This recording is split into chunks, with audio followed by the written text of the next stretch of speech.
Արմ ռադիոյի եթերում լրատվության ժամն է, ձեզ հետ է Ժիրայր Ոսկանյանը։ Այսօր եթերում Հայաստան-Մակեդոնիա 4-1, կշարունակվի արդյոք հանրահավաքը 7 օր անց, այսօր թարգմանչած տոնն է։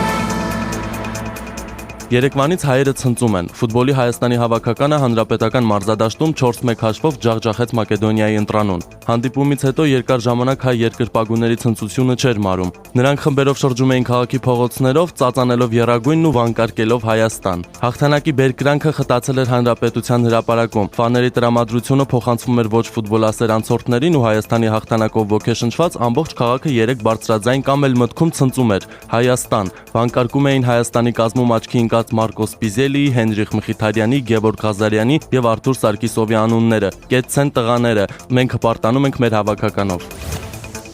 Անցած ուրբաթ ՀԱԿ առաջնորդ Լևոն Տեր-Պետրոսյանը հայտարարել էր մեկ շաբաթյա շուրջօրյա հանրահավաքներ սկսելու մասին։ Անցել է 7 օր, սակայն դրանք մեկ օրով երկարաձգել են կապված Հայաստան-Մակեդոնիա ֆուտբոլային խաղի հետ։ Չնայած դրան մասնակիցների տրամադրություններում չի նկատվում հրապարակը լքելու ցանկություն, ավելին, նրանք պատրաստ են շատ ավելի երկարատև ցույցերի։ 3 ցուցարարների հետ զրուցել է մեր թղթակից Նունե Ավետիսյանը եւ մեր հաջորդ թողարկումներին ձեզ կներկայացնենք դրա մասին ռեպորտաժը։ Իսկ մինչ այդ հավելենք, որ ՀԱԿ հանրահավաքը վարող Նիկոլ Փաշինյանը նշել է, որ այսօր Ազատության հրապարակում պետք է որոշում կայացվի հետագա անելիքների մարտավարության մասին։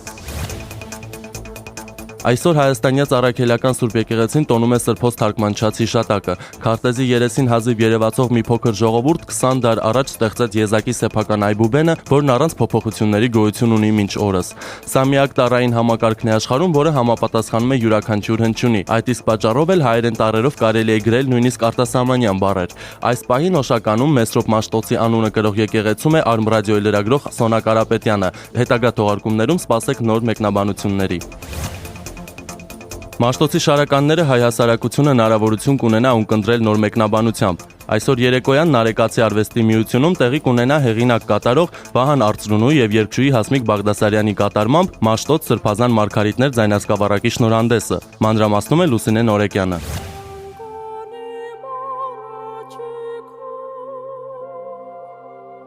Հայտնի է, որ Մաշտոցը գրել է 130 բանաստեղծություն, որոնց մի մասը Սահակ Պարթևի հետ համագործակցության արդյունքում դարձել են երգեր։ Այսօր դրանք հայտնի են մեզ որպես շարականներ։ Մաշտոց Սրբազան Մարգարիտներ խորագրով ձայնասկավառակում ընդգրկված են Մեսրոպ Մաշտոցի 11 շարականները։ Ձայնասկավառակի հեղինակ կատարող Վահան Արծրունին եւ երգչուհի Հասմիկ Բաղդասարյանը նվիրում են այն գրերի գյուտի տոնին եւ Մեսրոպ Մաշտոցի ծննդյան 1650-ամյակին։ Երգահանը հիշեցնում է, որ Մեսրոպ Մաշտոցը համարվում է ինչպես գրերի գյուտի, այնպես էլ հայկական հոգեվոր երաժշտության հիմնադիրը։ Մաշտոցի շնորհիվ մեզ հասել են այն երաժշտական կոդը, այն երաժշտական տեսակը, որը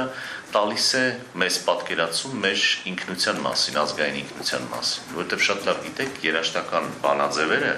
նրանք ցույց են տալիս ազգային ինքնության տեսակը։ Սկավառակն առաջին անգամ ներկայացվում է հասարակությանը։ Դրանում ամփոփված է 5-րդ դարի մեսրոպյան երաժշտությունը, որտեղ առկա են ինչպես նոր մեկնությամբ, այնպես էլ ակապելա տարբերակով բոլոր շարականները։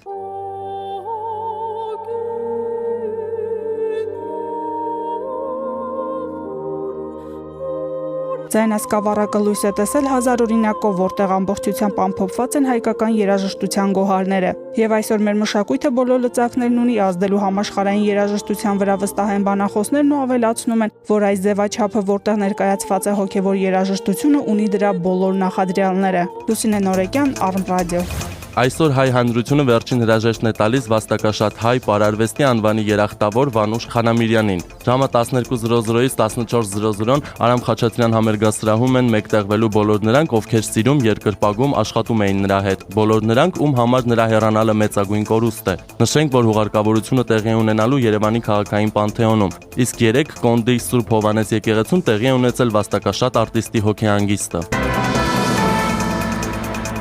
Այլ թեմաների մասին։ Պարզվում է միջքաղաքային տրանսպորտի հարցն այդպես էլ չի կարգավորվում։ Հրապարակը գրում է, որ վերջին օրերին Իջևան-Երևան երթուղու ուղևորներին հասցնում են ոչ թե մինչև Ռայկոմ, ինչպես միշտ եղել է, այլ Աբովյանի գայի պոստ։ Այնտեղից մարդիկ ստիպված են լինում լրացուցիչ 200 դրամ վճարել Երևան հասնելու համար։ Այս հարցի շուրջ Արմ ռադիոն կփորձի մեկնաբանություններ ստանալ նման որոշում կայացրած անձանցից եւ այն ներկայացնել ձեր ուշադրությանը։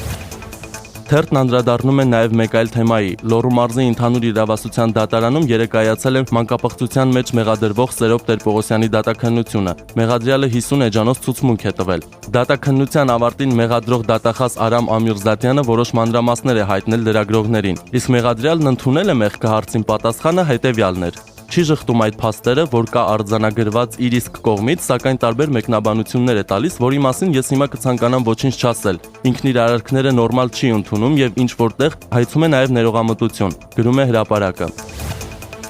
Թողարկման վերջում հավելեն, որ այսօր ԱՄՆ դոլարը գնվում է 375-ով, եվրոն 503-ով։ Օդի ջերմաստիճանն այժմ +18 է։ Մինչ հանդիպում։